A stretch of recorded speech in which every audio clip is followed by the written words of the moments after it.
To mute, it's here, right? Yes. Hello, Maria. How are you? Hello.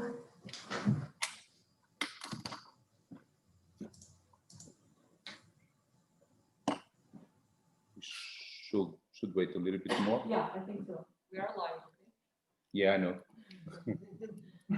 Just if you miss the message. Yeah, I'll be aware of it. Try to control myself. Be careful. Yeah. Don't worry, I will try to do it. Hello. Hello. Morning, Tasu. How are you? Morning. Good. All good, and with you also? Yep. A bit early, but good. Sorry? A bit early, but good.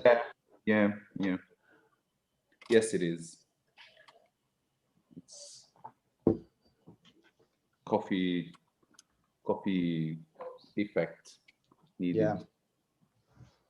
And no donuts. Usually just before this, we would be outside having like a laugh and a bit of coffee, a bit warmer weather. Yeah. We have all of it, but here, I'm sorry. It should be here. Next time, Tassus. I know. Next time we'll be all together again, and with some port wines, with some coffee, some river, the Atlantic, whatever. Some francesinhas also. Francesinhas, of course, obviously. It's absolutely needed some very good francesinhas with the. All the foreigners love francesinhas. Yeah. Really kind of Yeah. The last day of They eat half of francesinha and they are already.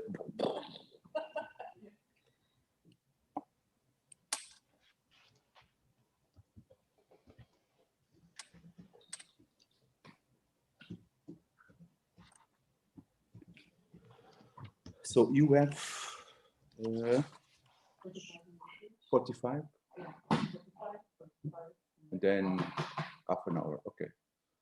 Yeah, so just for me to have 45, so it's 9 o'clock, okay. Sorry? O David Pereira mandou uma mensagem dizendo que está a chegar. Vai estacionar aí perto do Igor. Ele vai apresentar aqui. Okay.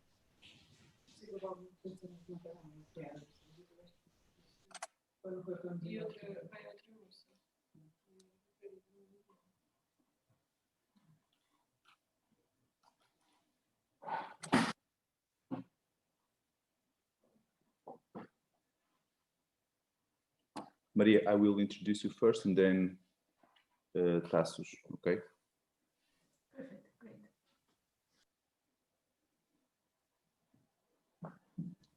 Do you have like a long introduction for us or just a name? Because I usually say my stuff about me. Are you gonna... No. You will say whatever you want to say. Okay. I would just introduce you briefly, both of you, and then you can say whatever you. Whatever. Okay. I mean, yeah. So you don't read the thing that we said. You don't start by saying this guy is blah blah blah, because I don't even remember what I said. Okay. Yeah, I just took a short sentence from your CV and you'll. So you do the. Okay, cool. Yeah. You tell us the rest, okay? Okay. Oh, and regarding the title of the presentation, even that, I think you can do it if you want, okay? No, I wasn't planning to say about the title, about me, about the school, and about what I do. I don't. Yeah. It's as you think it is better. Yeah. If you say the name and the title, I can take away the rest. I think it's cool. Yeah, I'm sorry. checking. I'm asking. Sometimes you have prepared like what you're gonna say. So and then people saying everything for you. They just they read a long list of things that you send and you don't even remember. I don't have the title of your presentation. Let me I would check. like to check my email. I have to check my title. So it's the variational beauty of space, machine intuition, and Yeah. urban networks. I have it here also.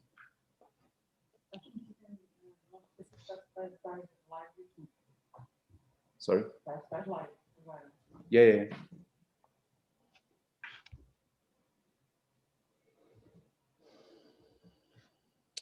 And Maria's.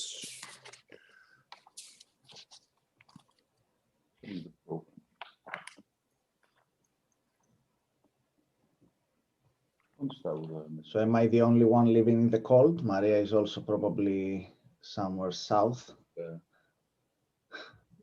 Yes. Okay. I don't want to show it, but yes, you can see. Oh, that's brutal. That's brutal. Oh, man.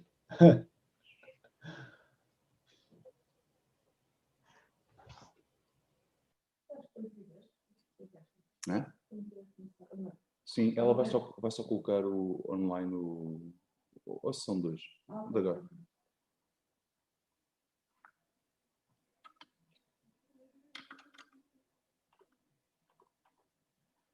Colocas a...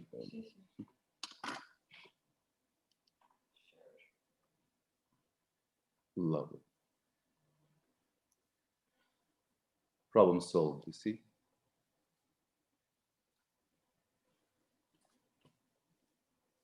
Well, we have 7 people online. Shall we start? Yeah. Okay. Nice. Let's start. Well, good morning, everybody. We are back for our second day of the symposium. We will start with a session with 2 keynote speakers, María López and Tassos Darudis. María López will be presenting from Datascape to formal methods, and Tassos, variational beauty of space, machine intuition, and urban networks. I will just introduce María López and Tassos briefly, and then they will add whatever they think it's necessary. María López studied architecture at the Technical University of Valencia and has worked for MVRDV since 2008. She's also responsible for the development and implementation of BIM as a design tool. And Tassos is a senior lecturer at UCL, and since 2011, he drives the spatial and architectural computation research for the Space Syntax Laboratory at the Bartlett School of Architecture. He's now developing methodological and computational innovations, combining spatial data-driven models with machine learning and agent-based models. On my name and behalf of the organization, I really thank you for being here with us and for allowing us to have the opportunity to see the research you are developing. And I would also like to thank the other participants that are already online for this session. I welcome you all, and Maria, whenever you want to start, it will be my pleasure. I will mute now. Okay, thank you. Okay, thank you very much. I will start sharing my screen. Let me see. Okay, well, first, thank you very much to the organization, especially Sarah. I met her years ago in a BIM Congress. That was the time that also MVRDV started to, well, to transform or to make the BIM as a next step within the methodology of MVRDV. And what I'm going to show you is several projects from MVRDV, from really old projects from the studio to newer ones, to explain you how we make use from the Datascape methodology from MVRDV to the formal methods. And then, well, actually, these days, where I would like to introduce you how we are currently working at MVRDV, where we are trying to create always social, innovative, green, remarkable architecture. And then these days, unfortunately, we have to do it in different ways. So that's something I would like to show you. So I would like to share a short video about how it's nowadays inside MVRDV.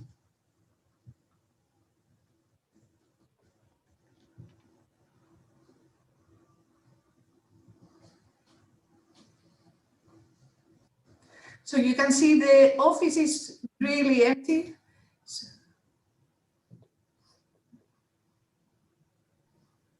Maria, the video has no sound, right? Ah, yeah. Sorry.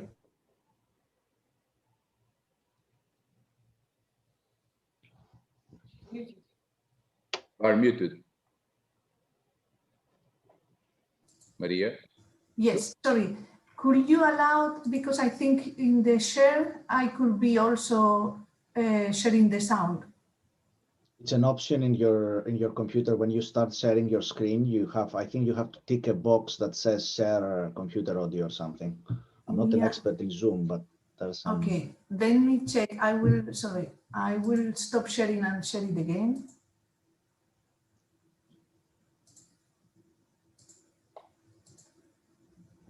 Okay, yeah, sorry, I did not click the box. Okay, let's see now. We organized that all of our tools. Sorry, 1 second.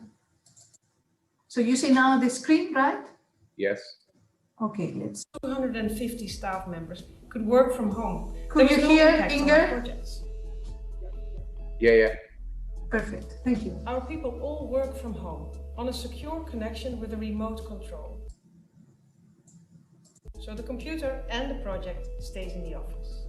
We only need one person here in the office to make sure that all the computers are running.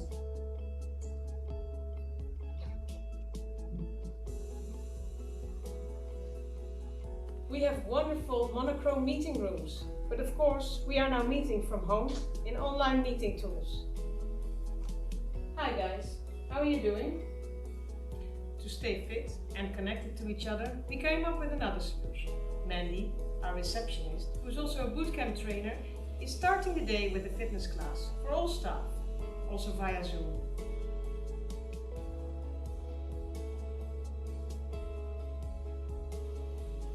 Like in many architecture offices all over the world, we're also printing PPE for our hospitals.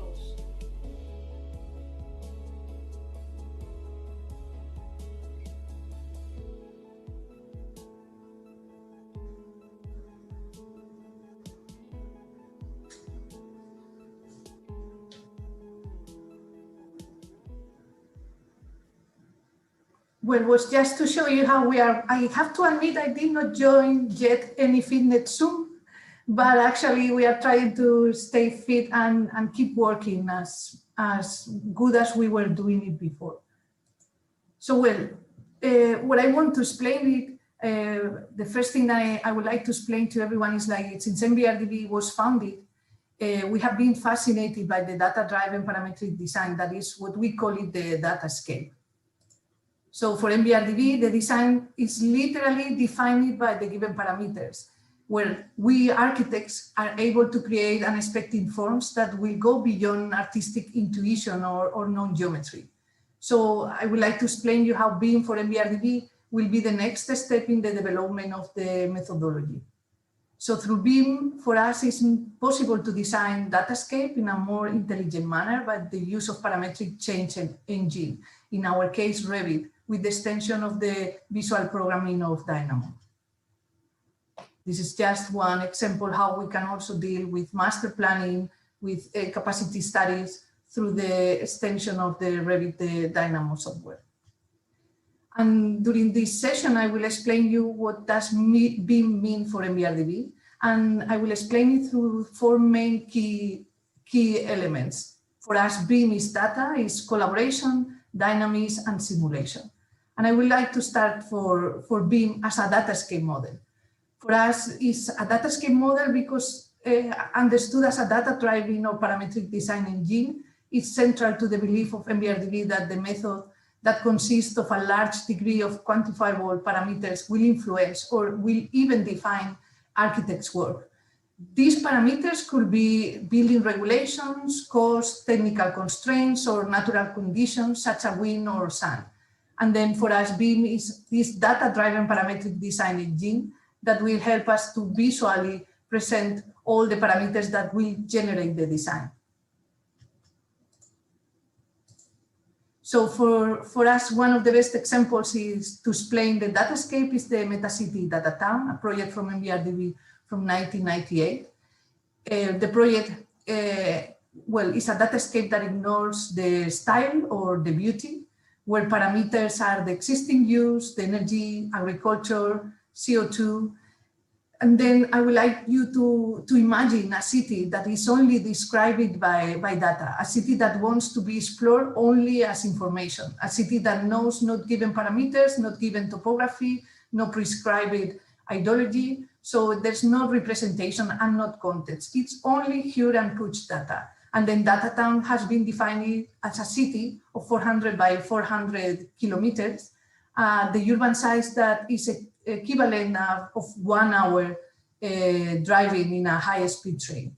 So the starting point is that this city has to be self-supporting and its problems must be solved within its boundaries. So based on the statistics of the existing use, in that case in the Netherlands, this city will need a certain amount of living quarters, wind energy, agricultural land, CO2 compensation, water reservoirs, waste, and then all this information will be sorted and gathered by sector. And as you see, this will be unfiltered, huge and pure data, visualized as a datascape. And you will see in other examples, but this is the method and a key element for MVRDV designs.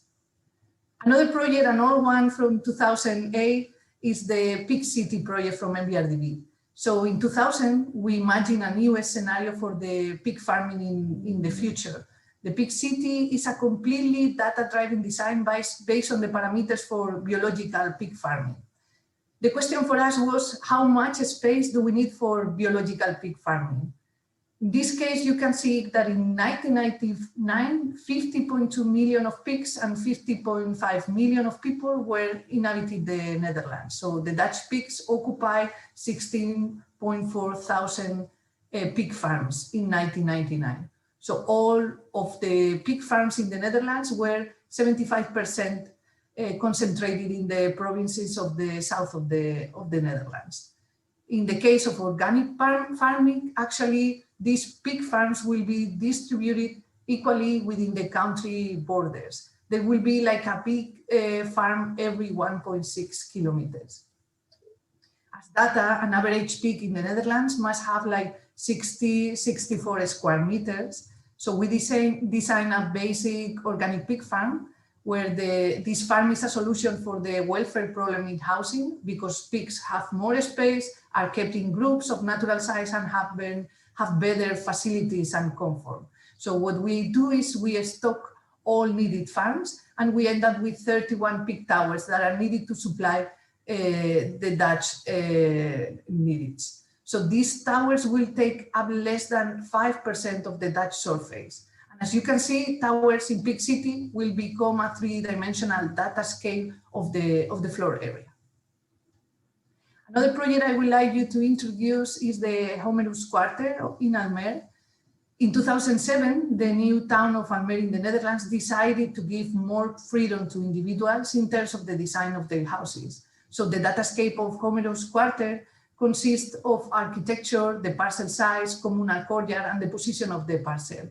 The parameters can be defined by the user, and they could be voting for the program of the communal courtyard, defining the size of the parcel or choosing a specific landscape with his neighbors. For this process, we also made a website in which people can choose and basic volume and customize it. And every house will be realized in wood in a single color. So one can choose for a specific landscape and the exact position within this landscape, or one can define the size of the parcel, and the website calculates the price, the location, and after paying the reservation fee, you can see the results in Google Earth together with the results of your neighbors. So at the end, MVRDV developed a web tool which helps to the future inhabitants to not only create a unique home within given parameters, but also to influence in the future neighborhood.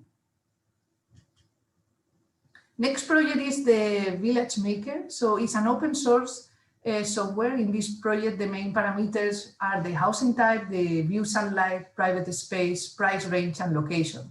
And after setting the user criteria for the typology, for the view, sunlight, privacy, price range, and location, about accesses, the program shows where the house could be built and specifies the associated cost.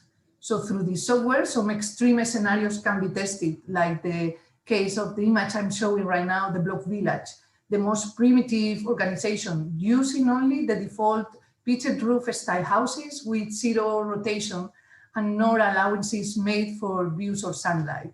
But there will be another scenario like the rational village with a monotonous configuration similar to the block village, but in this case allowing views, or the single daylight village with all the house types are used, or a sun village based on the single daylight village, but with an additional 30 minutes of sun in the morning or in the afternoon. So at the end, the village maker creates the vertical village where people can make their own decisions and buy a view from the living room, where people can buy sunlight for the second half of the day and sit every afternoon in the sun. This is one of the models of our exhibitions of the vertical village that has been exhibited in cities like Taipei, Seoul, or Hamburg.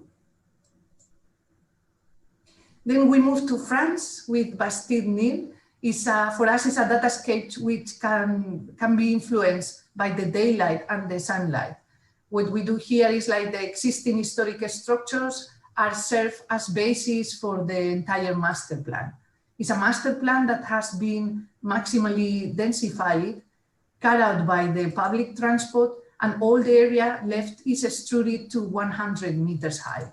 Then the envelopes of the buildings are developed from strictly applied daylight requirements, sunlight requirements, and then we give them different identities. So in this case, 144 different architects will be involved in this project and provide a natural ventilation requirements as wishes at the beginning of the design. So these were some of the MVRDV projects, especially the ones at the beginning and all ones from MVRDV, to show you how we believe that the BIM is a datascape model and can be treated as datascape model, and these are one of the examples of datascape. But I would like to also explain another key topic for us for BIM, that is the collaboration. So like BIM as collaborative model. As I said earlier, the BIM can be also defined as data, collaboration, simulation, or dynamics. And what I would like to explain is that when many designers, they try to fight against the given constraints, MVRDV, what it's trying is to approach this as a process of negotiation that in a large part generates the design. So in that case, BIM helps us as next step to make possible to intervene in a more intelligent manner, in a real-time collaborations with the clients, with the advisors, with the experts. And in that sense, BIM becomes a design tool that can manage the spatial consequences of the desires of the different parties involved in a design process. And for us, one of the best examples is our office itself. So I would like to introduce you to MVRDV. If you have ever wondered why we choose such a difficult name, it's the combination of the first letters of our three principal partners who set up the office in 1993. We have an office in Rotterdam, another one in Paris, and another in Shanghai, and we recently opened another office in Berlin. So we go from master planning, urban design, architecture, landscape design to interior architecture, going through different topics like the infrastructure, mixed use, residential offices, retail, leisure, cultural, sports, or transformations. We have over 850 projects in 36 different countries in the six continents, and then we work in an open office with flexible working groups. So in MVRDV, the project managers, the project leaders, architects, and interns are working together, so the process is bottom-up. Everybody can bring ideas. In this case, the BIM model allows a project leader, architect, interns to work together in one model. And this makes it easier for us to divide the work. and it stimulates the collaboration and makes the workflow much more efficient. We like to do options, and every project starts with volume studies of the given program. With what we realize is that with BIM, it's very easy to make different design options together with a live stream and synchronized volumes studies and data overview, and that help us in order to make well-informed decisions. But MVRDV at the end is just one part of this collaborative model. We work together with clients, advisors, experts, and local architects, and we spend a lot of hours per year in meetings and managing the teams and the design. And one of the good examples for us to show how we can collaborate, how BIM is a collaborative model, and how it's a next step is the Olympia Quarter project. This is a project in Almer. Almer was founded in 1976 on reclaimed land and is growing fast into becoming the 5th largest city of the Netherlands. MVRDV was commissioned to be planner for 60,000 square meters of flexible workspaces, 120,000 for housing, 50,000 education, commercial spaces, parking, and various public spaces. So the main parameters here for us were to have diversity and the cost and construction control. So in this case, the design consists in 82 independent buildings. MVRDV was designing 14 buildings, and the other 42 buildings were designed by 25 international architects, from young and conceptual to more established classic architects, to ensure at the end I get the great diversity in the designs. This was a process in which the 82 different designs were merged into a financially feasible final design. So the observations of the client, the contractors, and the municipality were processed through a supply chain management. So all the parties that will ultimately build the project have been involved in the process from a really early stage. And then through this method, the failure costs, for example, were significantly reduced. Part of the process, this was just a picture to show you of this part of the process that was a weekend working together in the Joint Hotel in Amsterdam. And I would like to show you some pictures of this diversity of Olympia Quartier, where you can really see that was a key objective of the project. And I would like to explain you how MVRDV got started. First, we start to get some calls from contractors, consultants, co-architects, clients. If MVRDV, if us, we were already adopted BIM, and if we have been working with it already. So we look into the possibilities. That time, we also looked to the statistics. In this case, most of the downloads were coming from the Autodesk Revit. We were also confident with the software because we were already using other products from Autodesk, so we decided to go for Revit. And then in that moment, when other parties were asking MVRDV, they were asking us if we could run projects in Revit, you can see these silhouettes of people that in our office did not have any knowledge of Revit. That was the current situation at that time. And actually, this was what was needed. And fortunately, we are really close to this through in-house courses, external courses, through different training to our employees. We are trying to develop most of our projects in Revit. We also create our own protocol where we can manage the structure, organize which are going to be responsibilities of the different parties. And for that, one of the projects that we set up completely in BIM process, and I would like to explain you, is the public art depot in Rotterdam that has been finalized recently. So we are really glad to be able to show it to all of you. The collection building is an art depot open to the public, where the main parameters for us were the impact of the footprint at the street level.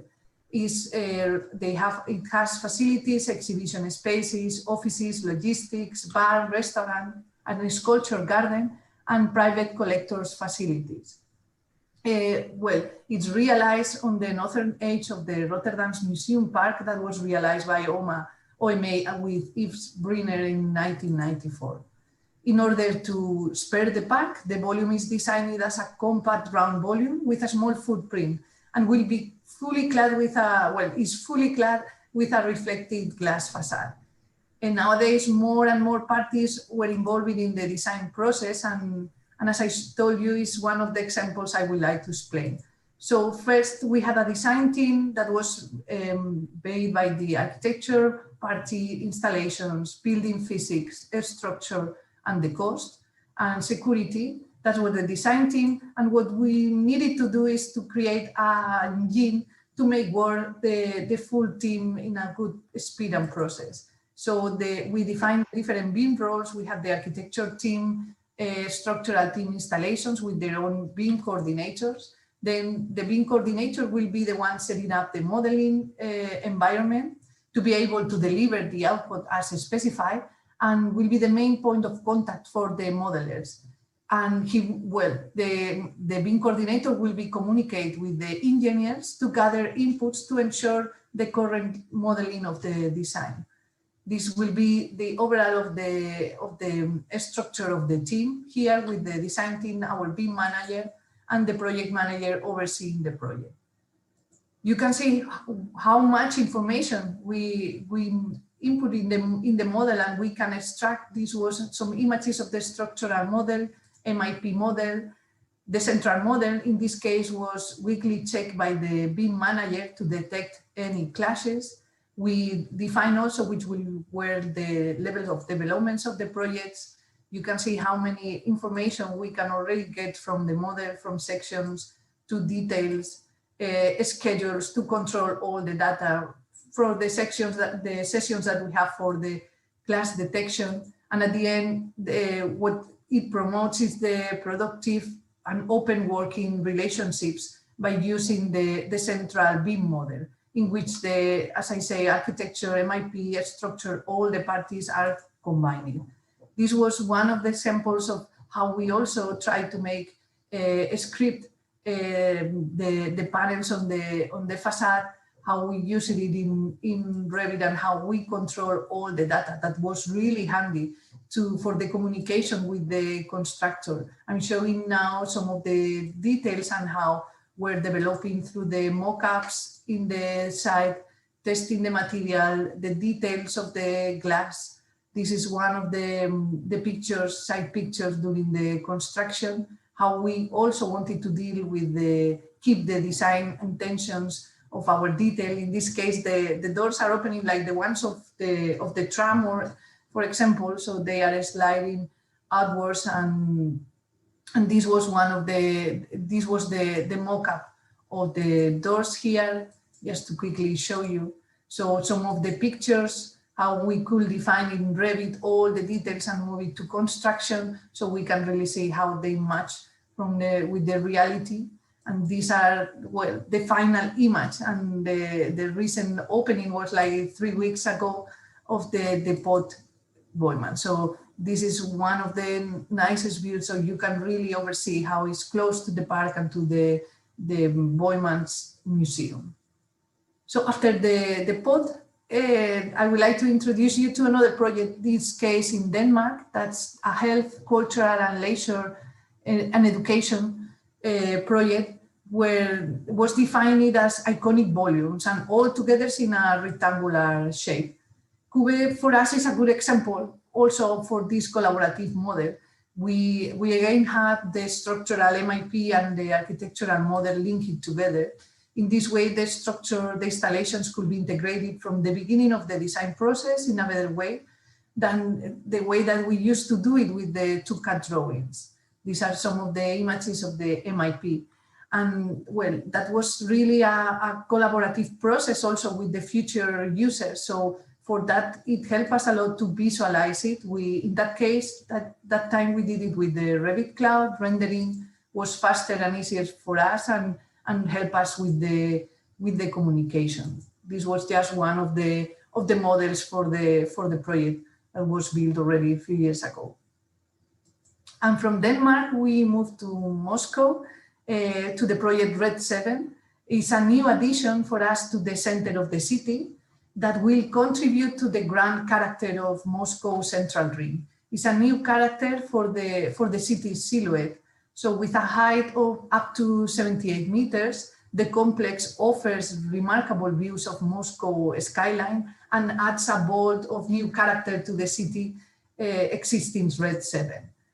Red 7 is a 52,000 square meters complex that will consist of luxury apartments, sports center, flexible workspaces, an event space, and a sky deck.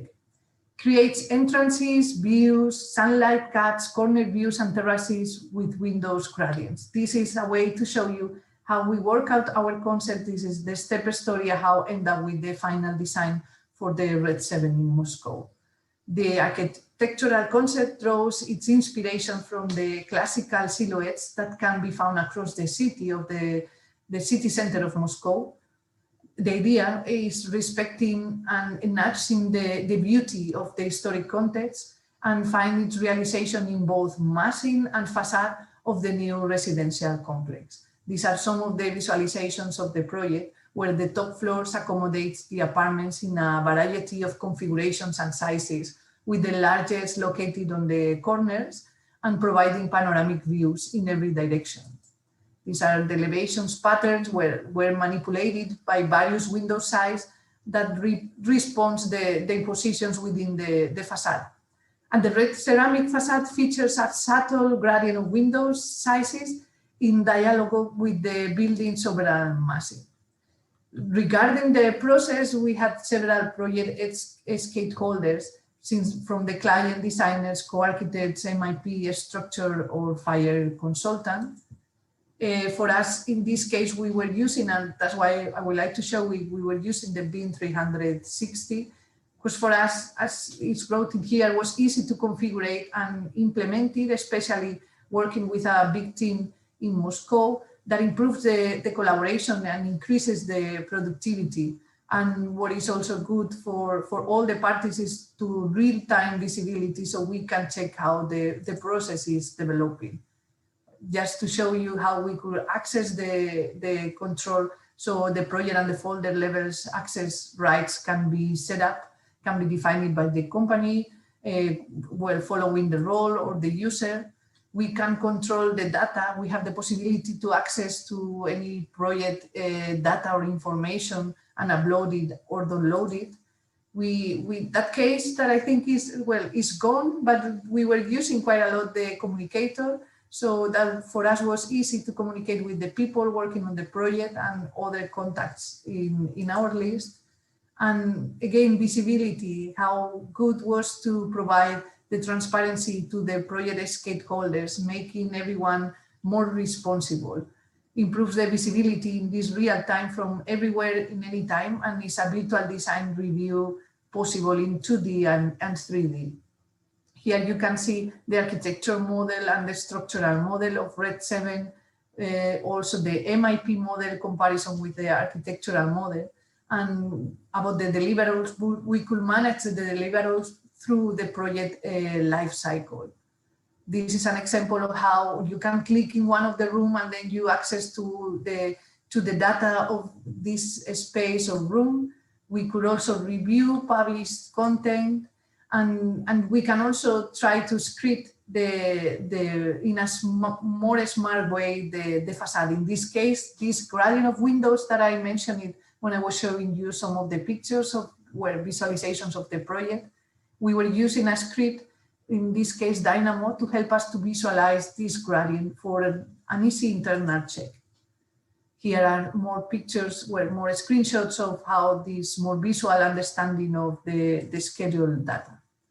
And just to point out, this distinct red color of the facade not only refers to the neighboring constructivism of building, but also affirms its character as a warm and welcoming place to live. Well, so I hope I'm good on time, but I would try to be quicker. I try to explain you several projects that will be a good example of Datascape, and also several that will explain the collaboration. And I would like to also show you some that refers how BIM could be a dynamic model. In this case, I would like to introduce you to our competition in Montpellier. Montpellier, in this case, was a datascape to optimal floor plans, diversity and outdoor spaces. And the architecture expresses the richness and the diversity of the neighborhoods in the city of Montpellier. A serial of neighborhoods are imagined in our design: patio homes, houses on the street, collected houses with communal areas, and spaces that could be designed. In this case, I wanted to show you, because I think most of attenders, we also face this thing in the office. Many times they feel confident with other software. What we need to explain is like we can always find best workflow to move from one software to the other one. In this case, was a really small team that was designing the machine, was doing the first test in Rhino, and then we moved it to Revit.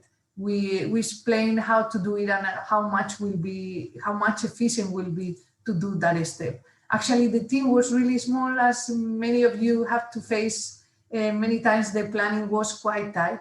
So that was good to also show the team, to convince our client, our directors, that how efficient could be this collaboration model with the dynamics that offers this real-time collaboration. And these are, well, some of the images of the submission of the competition. Another project of these dynamics that could show how BIM is working as dynamic model is the urban hybrid project we had in Emmen in Switzerland in 2013. The thing was that here, MVRDV, instead of this monolithic housing block asked for the brief, MVRDV created a mixed porous block with small apartments, buildings at the corners, townhouses along the streets, and gardens and patio houses in the courtyard. Then we had 16 different housing types, creating a varied urban street. These are some of the images, while in the interior, we offer the quality of a green and intimate village. So here we were using each typology, creating different groups. We were trying to have from them the overall of the design.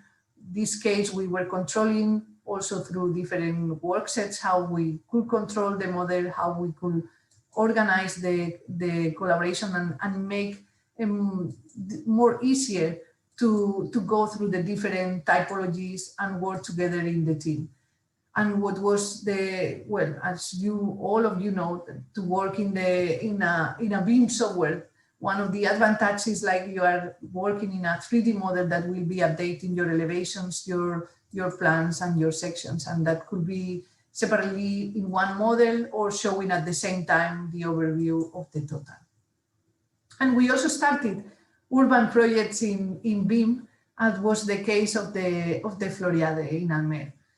Floriade extends the city of Almer into a lake by building a square-shaped artificial peninsula covered in gardens. It's a green carpet with a master plan on top. I will just go quickly. Sorry, I just checked the phone. I think I'm running out of time, but just to show you some of the images, how we were organizing the model in such a way that the main concept works like a rubber band, and the parameters will be defined and given by the client or the municipality. And the last key element that I mentioned is BIM as simulation model. So what I would like to explain is that for us, BIM is a design tool that simulates and assesses the design before construction to understand it better in a much earlier stage. One of the examples I would like to show you is the market hall that was a sustainable combination of food, leisure, living, and parking. For us, a datascape of square meters programmed together with position of the elevator, the different programs here. So as you see, we create an hybrid between the market and the housings. This is actually the size of a football field underneath the arch. And in the underground, we located the shop, supermarket, and 4 layers of parking. In this case, the project was also really interesting for us that the whole building was modeled in 3D, including the cable net supporting the perforated structure and its foundations. And then that we could also get all the outputs from the model regarding wind energy and other conditions. Well, another project, sorry, quickly explain it, is the cultural cluster of Sandam. That was well, a next step for us in the urban plan development. These are one of the images was showing to you the larger of spaces that we have as the Sun living room here, and how all of the project was organized, all the model was organized according to the different stakeholders. And well, it's about this simulation. You can imagine how easy in a complex project was for us to really be able to explain through our central model, to get all the different sections of the building, to go with the future users through the building and explain how it will work in a future through a series of horizontal sections, vertical sections, and also some of the visualizations renders that we could do for it. And as last project, I would like to show you the valley that is under construction, is developing in the south of the business district in Amsterdam. The project was created with the aim of realizing a multifunctional building, office, residences, and amenities. These are some of the images of the facade. So the outside is reflecting the business surroundings, while to the inside, the valley is about green, is about gardens. And together with the international landscape architect Pete Outhoff, we designed landscape of the valleys as a vertical gradient of vegetation. So with the competition entry, we set a bar pretty high.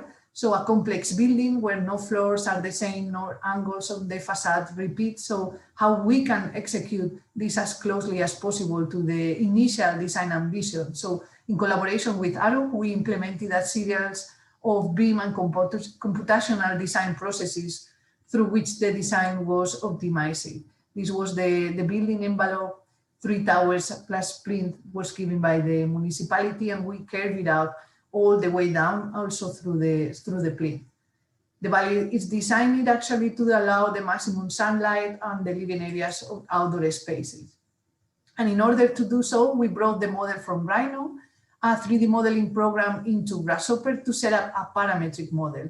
We developed this parametric model together with Arup to optimize the building shape according to different parameters, quantities of days and light, structural limitations required, privacy. In the winter, spring and autumn, we aim to maximize sun hours on the facade and on the interior. We also do a daylight check, but for example, in the summer, we wanted to avoid the solar heat.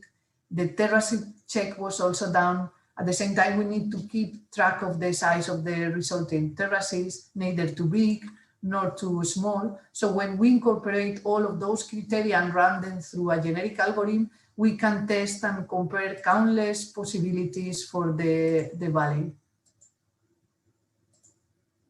So the parametric model helps us to simulate and assess those design options already in a really early stage. And then we could improve the energy efficiency and the sustainability of the project while ensuring accordance with the design intent.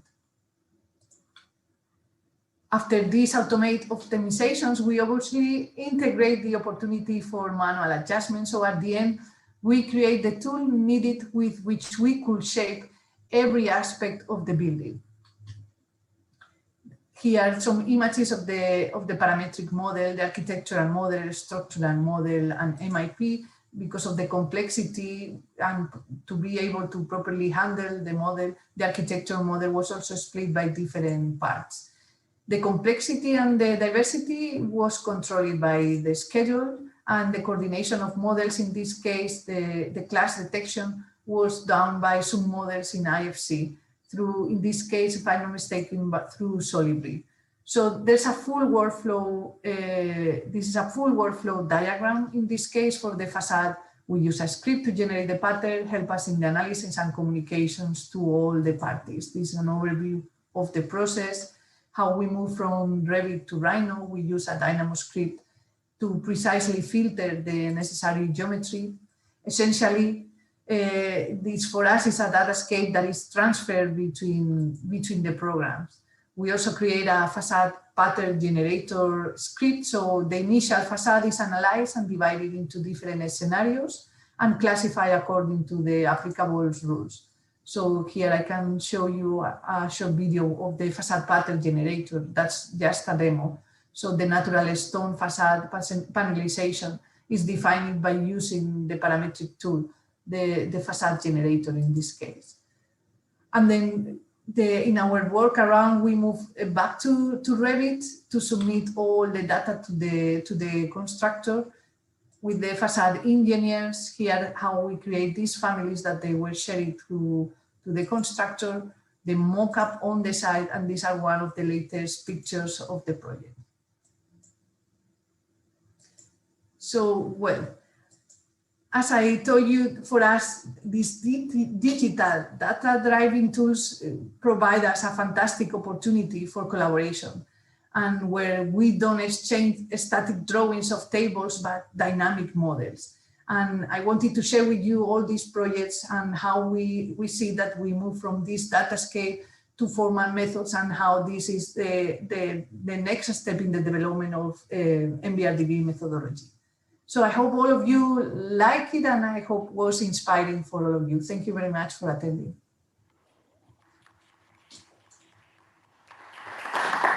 Thank you, Maria. Well, thank you both. It was a great presentation. Also, like the previous one, I think we have very interesting topics here for discussion.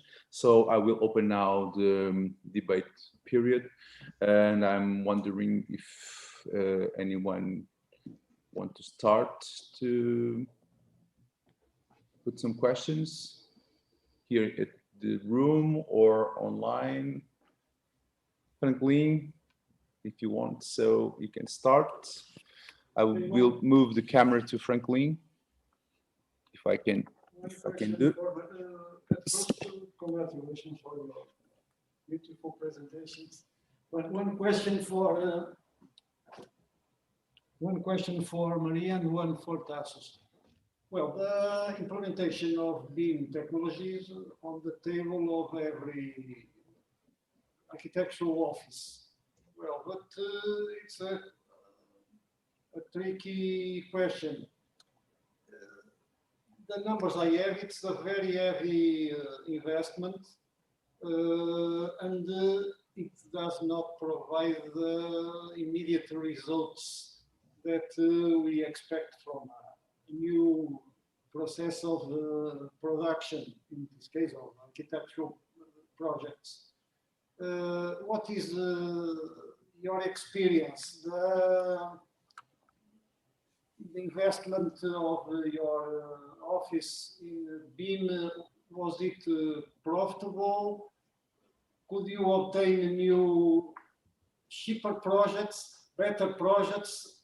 Well, the number I have is BIM project costs 50% more than a current non-BIM project. Is that so? Is it that is correct? That is against well, the well-known rule that new processes make the production easier. Well, what is the experience of your office with the implementation of BIM? Would you recommend to every office that it's a good experience? Well, and to Tassos,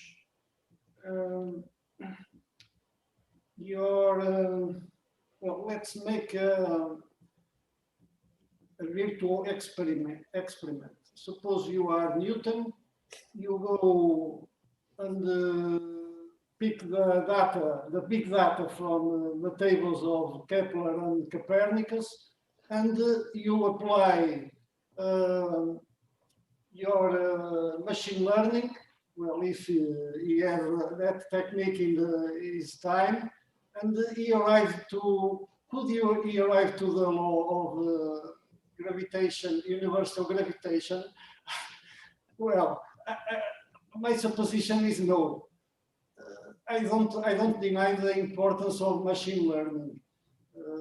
Someone said that it is the second best way to solve any problem. The first way is, of course, the heuristic way. Heuristic way as the bad problem that each problem needs a different heuristic way.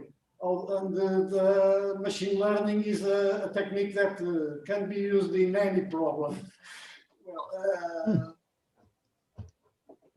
do you think this, of course, we have to use the machine learning. It's a very, very proven technology now.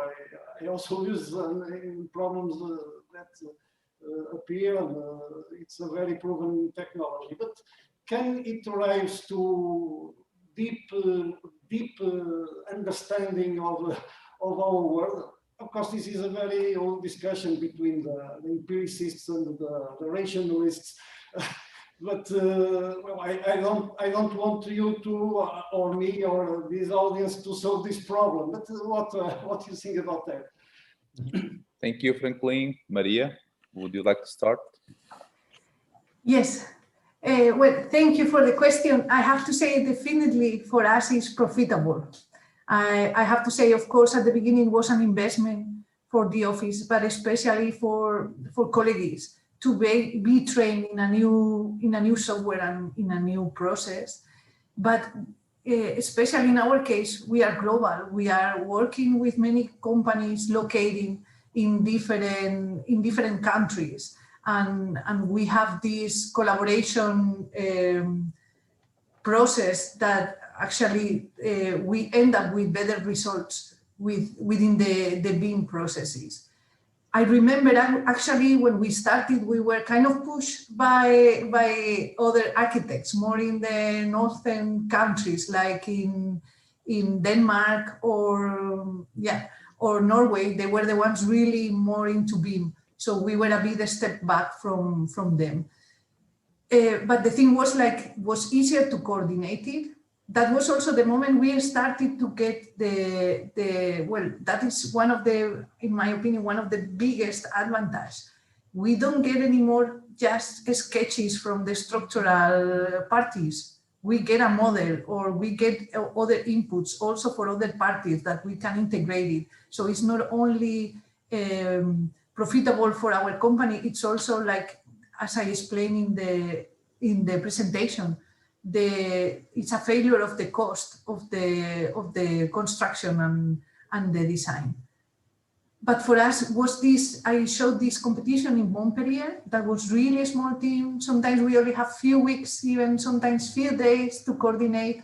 We get more accurate processes when we can have a team working in a unique model. This we were not able to manage the way that we are doing now with the BIM software.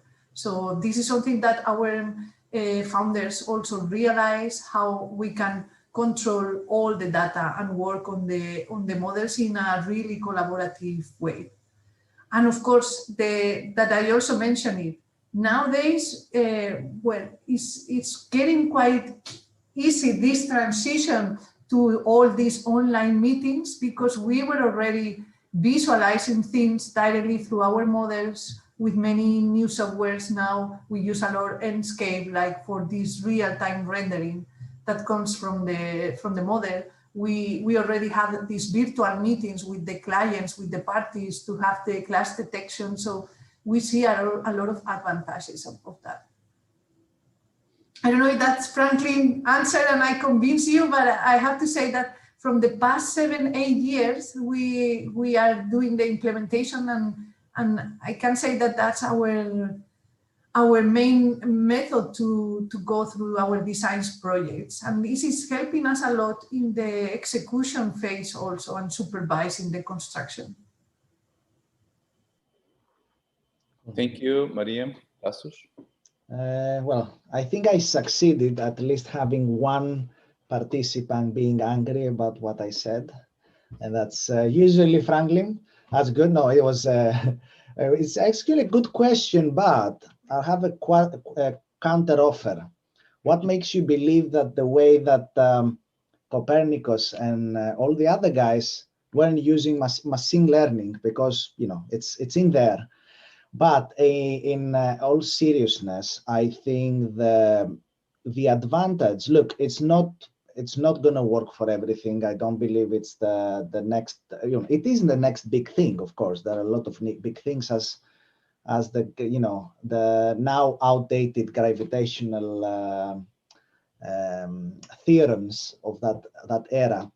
But the good thing with using, generally speaking, I don't like the word machine learning, but we are forced to use it because it's the buzzword that everyone is using and to make them look smart, okay? That's the definition. And 99% of the people that actually say that they do it, they don't really do it, especially in our field. So the thing with kind of deep learning data analytics is that you might get really cool really cool results that are part of a sort of entropy problem. So you're getting results that are really that are misaligned with the reality that you experience. And this is where the learning for me and the system, for us and the system, actually happens. So by dumping data in there, I don't think the important bits in the research happen when everything is straightforward and there is a clear answer to 1 + 1 = 2, sort of debatable, I think, nowadays. So it is when you have a kind of a super diverse or weird result that triggers your imagination or even triggers, I think if you think about how the neural networks work, when they have a big, good or bad breakthrough, there is sort of a reconstruction in the same way like our brain is trying to reconstruct every time, every time we both have a conversation, if we were in the same room as we do, you will tell me something that I might never have thought about it, right? And that triggers a weird response in my head. Even if it's positive or negative, it is a response that tries to reassemble the thoughts, which is the data I had, right, in my brain, and try to see whether that can be mixed in my reality or it's totally outside. It's like asking for Trump voters to, I don't know, shoot the laces or something. Well, kind of like, So it's that there are things that help us understand, but I don't think they can find, of course, without exactly answering your question, without laws of physics and mathematics of that era, we wouldn't have done anything in terms of computing. But I believe that computing happens here, and we're just, we're trying to replicate what happens here with the binary code. And it can happen. And I know that a lot of people don't like the idea of machine creativity, and they think that they can do this, they can do that. Well, let's see. Just give it a bit of time. At some point, we might be, Skynet or something. A reference from Terminator movies. I hope that covered. I don't think there is a straight answer, but I encourage everyone to use the data. And I mean that Maria beginning was super cool for me as well, because it's a completely different view of a data problem. And I believe they're using similar techniques, maybe not so kind of complicated, because they don't need to. They don't have to spend, like for a client, they don't pay that much, probably. But you can use it, and I encourage you to find the wrong things in the answers. That's the thing. That's the create dystopias and entropies there. I think that's the cool part in using machine intelligence. Thank you, Tassos. Yes, you can. I will turn the camera. Yeah, you can go on. I would like to ask Tassos about the results he showed in the. Please, can you? Yes, it's better for the audience. Standing or yeah. Maybe yeah. I would like to ask Tassos about the results he saw in the first slide about the results in the whole Europe. I would like to ask two questions. The first one is that I had his presentation yesterday as well. I understand that it's different from space syntax, and it's about the fluidity or the continuity of the network. So I think this is very related to the density of the network and also to the directions or the different angles of the network.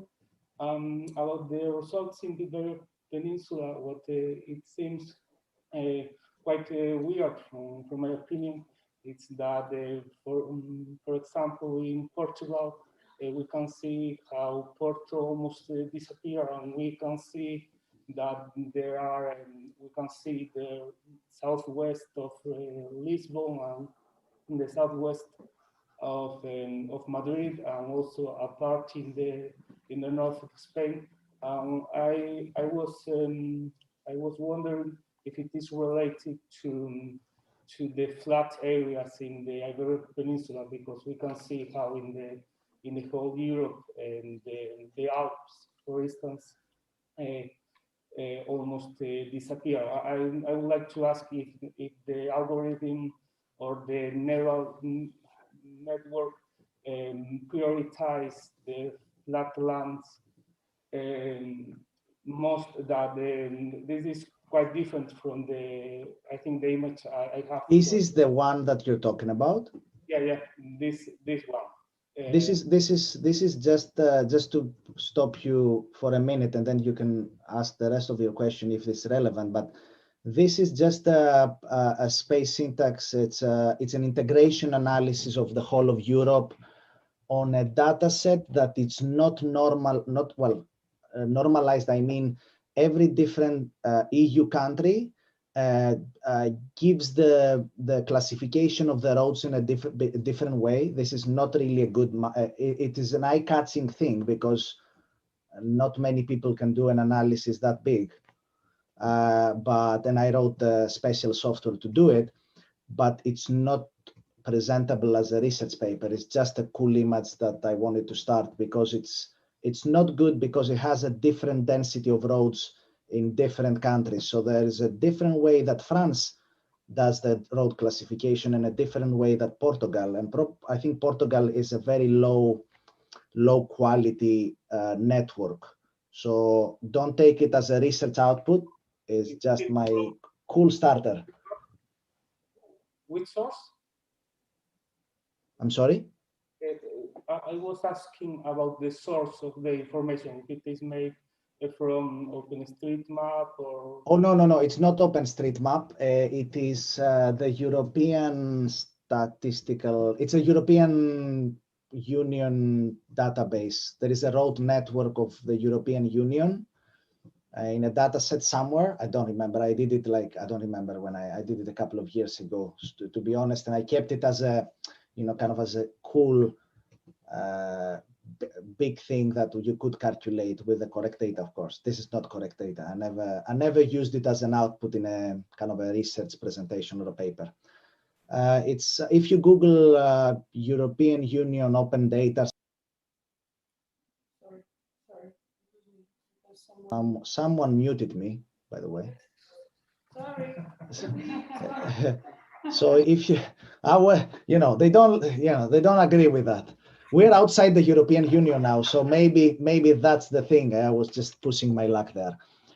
So yeah, if you Google, you can email me and I'll try to find it if you like. But I think if you Google the European Union data, whatever website, and there is and the statistics office or something, there is a shape file or some sort of, Okay, it was just to understand the results.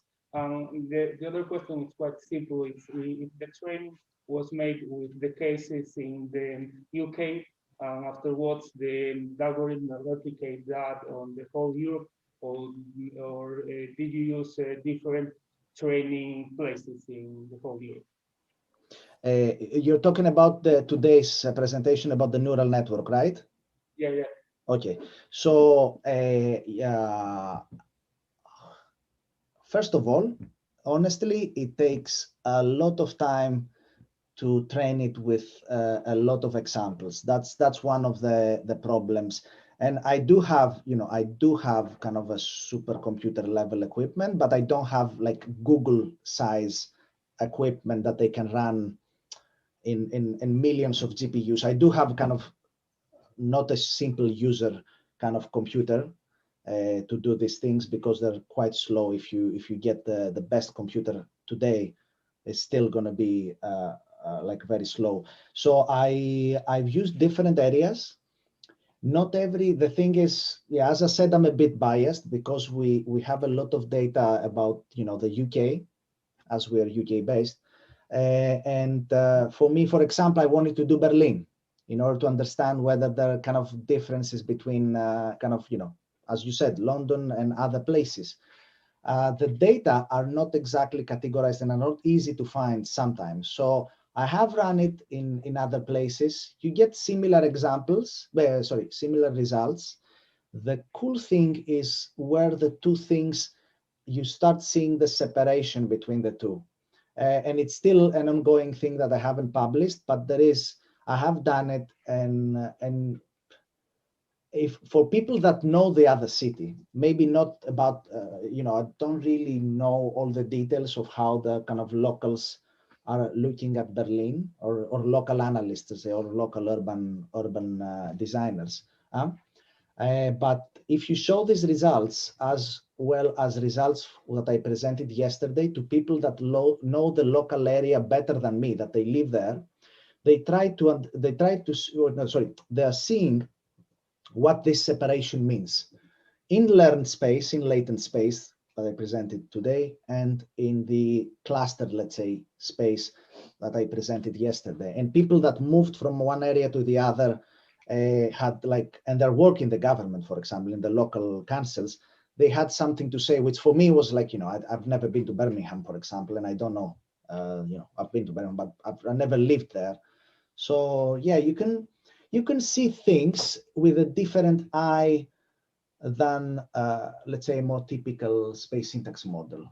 But yeah, there is logic to that, I think. Did I cover your question?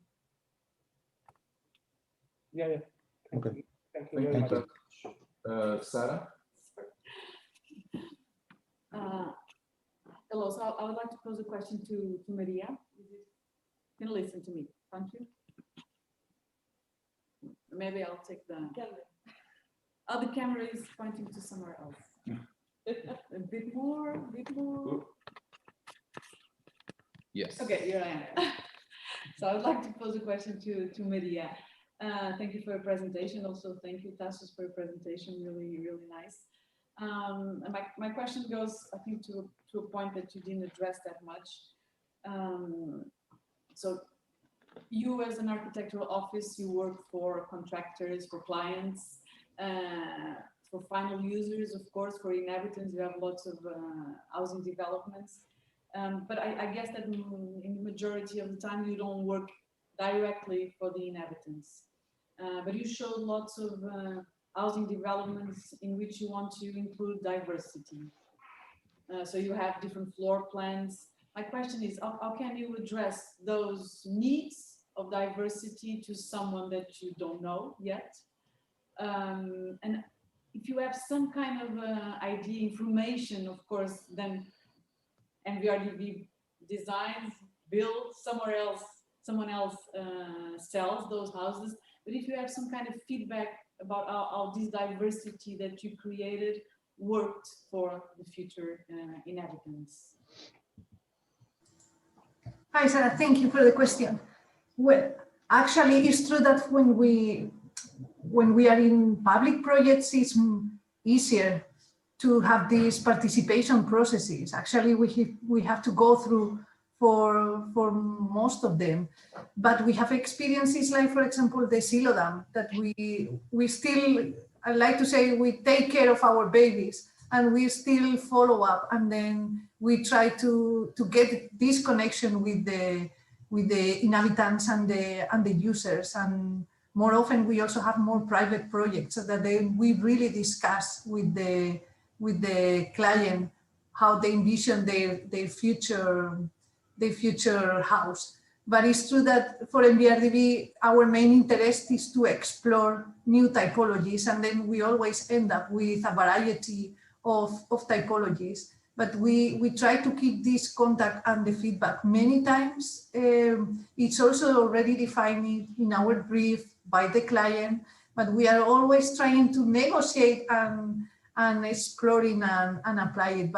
But indeed, we try to get this feedback, and then to try to get the inputs of how it has to be improved.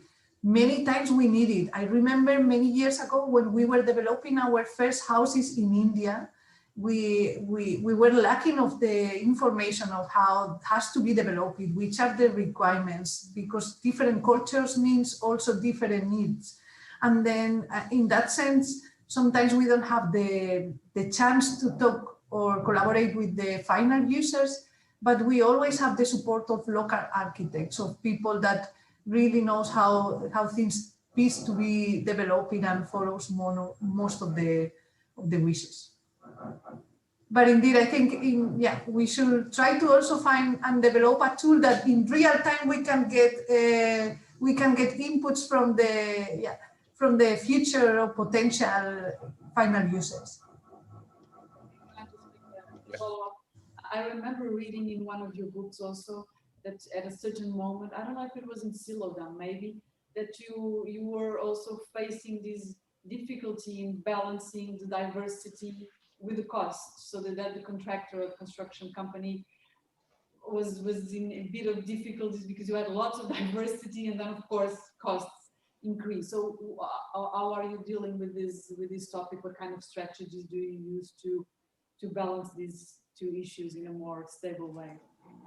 Yeah, always is a process of negotiation, but for example, Silodan was a case. We also try to be always innovative, not only exploring new typologies, but also with new materializations. I think that at the end, for example, if you know the crystal houses, the project that we have in Amsterdam, in one of the most luxurious streets, that was also a lot of negotiation with the client, but do they see the advantage? Like many brands want to move to the building. On the Silodan, I think we create a really iconic and a project for others to look into and how to develop things. But indeed, we have the advantage of already built projects that we sometimes face clients that really trust us and then go for most investments than the ones planning, but it's also a lot of negotiation.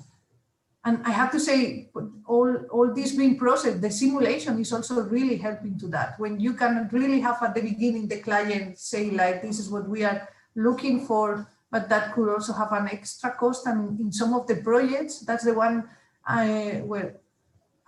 personally, I'm proud to say the cost calculation guide really in a sketch or preliminary phase of the project. That also helps a lot. Okay, great. Thank you. Thank you, Maria. Someone else? Yes. I have a question. Yes. Oh, sorry. Yeah, Sylvia, after Inez, okay? Okay. Inez, Hi. My question is to Maria. Thank you for your presentation. This was very interesting. I noticed that in several of your projects, you used visual programming languages like Grasshopper and Dynamo. And I wonder if you could, if using those mechanisms, you could solve all the design problems you had, or you had to use also some textual programming for more specific tasks. Just curiosity. Well, we try that within the office. We have our MVRDV Next. That's a group of really talented guys that are the ones scripting. We also have our BIM specialism. So we also have a bunch of like 20, 25 colleagues that had a lot of experience also in scripting. And every time we started a project, we try to involve them in the beginning, because sometimes or either at the beginning we can end up with the design we are looking for or we are led to, through the controlling the data and scripting it, or that when we are in a trouble and then complexity has to be realized, that we are also using it. Not everything can be solved in that way, because we also cover many different typologies, but that's the main goal from MVRDV. I think that's why I showed some projects that we had this pre-BIM dream. So we were also the ones trying to show this village maker how to create a software that you can, the future user can also be the one through different parameters be designing their own future house. So in that sense, we try to create the tools. The ones that right now we are using is Grasshopper and Dynamo mainly, but yeah, that's our main direction. Not sure if it solves like that's our methodology, but yes. Typology, that's. Yeah, because I saw the Grasshopper and Dynamo, and I was wondering if it was enough to solve all the problems, because the architectural projects have so many specific things that maybe using those components, it was not enough to solve the problems. And I was wondering if you used something else. Well, the problem is when through these tools you get many options. That's when you get when you really need to filter what you are aiming to go for. But that's a common tool for us. Sometimes it's really for the designing, sometimes it's helping in production. So we can also make things easier in our workflow, but that's one of our starting points in the process. Thank you, Maria. Sylvia? Hi. I have a question to Maria as well. I was wondering if when we are working in a project like on BIM and we have a lot of data and a lot of information and we have these beautiful 3D models and we're always working with a computer, I have this idea that we can kind of lose the right scale for the city and for the project. So I'm working with my PhD research, and I'm working with informal settlements, and their design solutions are not really a problem because they have many solutions for the problems. And I feel like even if they have a lot of different problems, they do have the right scale. So you walk there, you see there, like, it's human scale, people are living there and they're walking on the streets are really livable. And then I feel like when we get into technology and working with the computer, we can kind of lose that scale, the human scale, because we're always looking from the buildings from above. So we have like these huge buildings and they look very small when you look in the model. So I want to ask, like, what's your position, like how you deal with this situation on your projects? And thank you for the presentation, it was very nice. Thank you very much, Sylvia. So, well, actually, we implement new technologies, new tools in our office, but we keep sketching. Like, I do understand, we also had it, at least since I started the career, like I was like telling, like, don't lose the scale, just going through the zoom in, zoom out of the different softwares. But MVRDV, I think I don't know if you related, but in the presentation was this blue foam color that it really surrounds us. Like, we always do physical models. We always have the meeting sketching. We are using quite a lot in the platforms like Zoom these days that you can annotate, being sketching, but we still use it a lot in the meeting. So indeed, we try not to lose that scale. Maria, someone else? Well, I have a question for Maria too. Actually, I have two questions for Maria. I've been working public administration, local public administration for the last years. And these issues regarding BIM, SIM, data, digitalization of public administration, etc., is getting stronger on our radar. However, we have a difficulty, and my question is, if from your experience you can enlighten some perspective regarding what I'm going to ask. One of the issues about BIM, and for instance, your experience and the office where you are, is that we face a sort of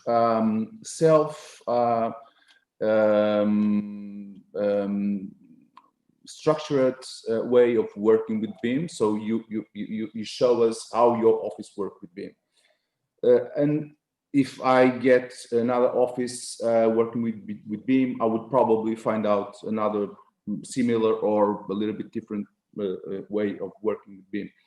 In the question I have for you is from in this case a public administration point of view, where they ask for the project, they ask for the commitment, if you want. In order for BIM to be useful in the whole process of the project phases, we in the public administration, we also have to think as a BIM base, because otherwise we won't have the good profits or the good results of a BIM project. But for us, it is a problem. Because which process are we going to implement in order to be able to deal with these different approaches to what a BIM process is, or to how a BIM approach is going to be delivered in a certain project, in a certain commitment that you are demanding? This is one of the questions. If you have some kind of insights regarding your experience with public bodies, not with private contractors, because with private contractors it's different, because you are dealing in a direct relation.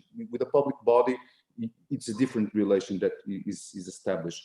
And the other issue regarding and connected to this one is about data, and how public bodies could or should, if you want, deal with data collecting, data organization, etc., in order to be able to provide, when made the commitment to a certain kind of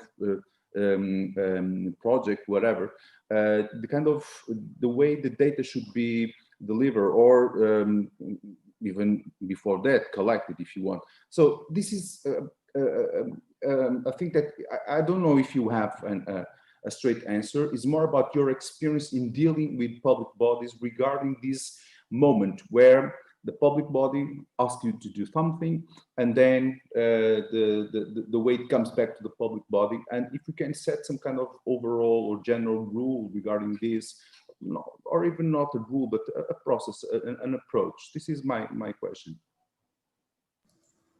Thank you. Well, I tried to answer. I was really pleasured. I was one of the advisors for the public administration of Luxembourg. So I was actually the one on the side of the government.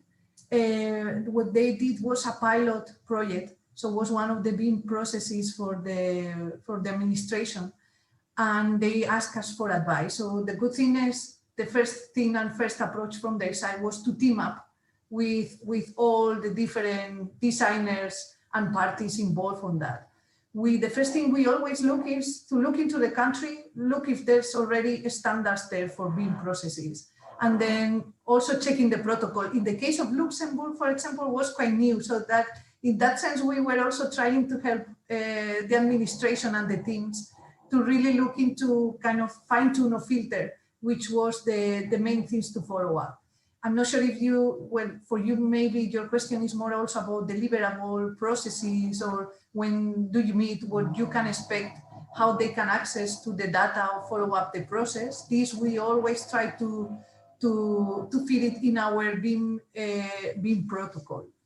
It's more, what we see is like we can have more connected to the municipality government in terms of the negotiation of the processes, but what we experience is also depending of the country where we are working on and the planning of the process. But we always started within this BIM protocol, defining roles, responsibilities, deliverables, expectations of the development itself. in the case of Luxembourg, as I say, we were the ones advising, so we were always also the ones building up this protocol and guiding into the different processes. Not sure if that really helps you, because there also, when we need to work with the Gemeente, we had a project that actually at the Boymans was really the municipality, the one really setting up all the BIM processes. Then that's the cases you are really lucky in the situation. They were the ones setting up who will be the BIM manager, how to exchange all the information. So in that sense, they was the ones really leading at the process. Yeah, thank you. My idea is that in Portugal, we are starting to think about it, but actually in terms of the municipalities, technical teams and staff, it's ground zero. It's a path that is still needed to be even prepared. We are not there yet, but my afraid is that we all start to a different or similar path instead of a unique path. So this is my afraid. I think that we all try to understand how it will work, but in the end, we will be not doing it collectively or in a overall way. Just my perception of the situation. But thank you. Any more questions?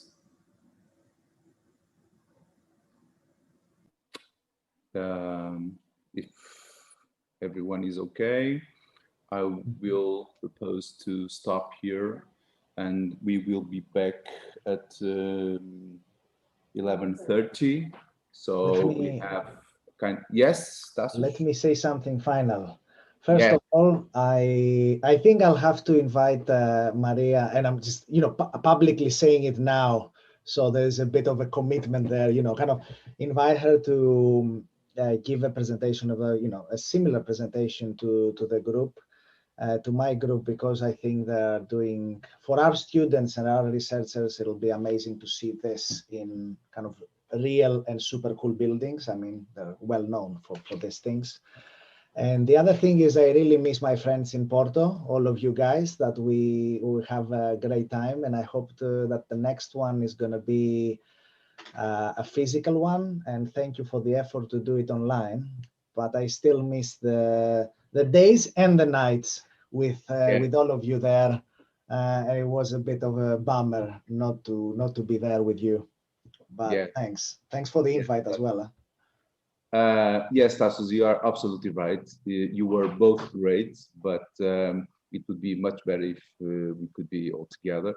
But this is what we can do right now, and we are sure that we will be able to do better in the future. I would like to thank you, Maria, for your wonderful presentation. Tassos, you are great always, and we expect to be able to have you and Maria also in future symposiums, and we will be in touch for sure. Now we will go for a coffee break, a virtual or a physical one, and we'll be back in 30 minutes. Okay, thank you both. Thank you all for being with us during this session, and I hope you will connect again in 30 minutes. This will stay like this, and I will go for coffee. Thank you. Thank you very much. Thank you. Bye, everyone. Bye-bye.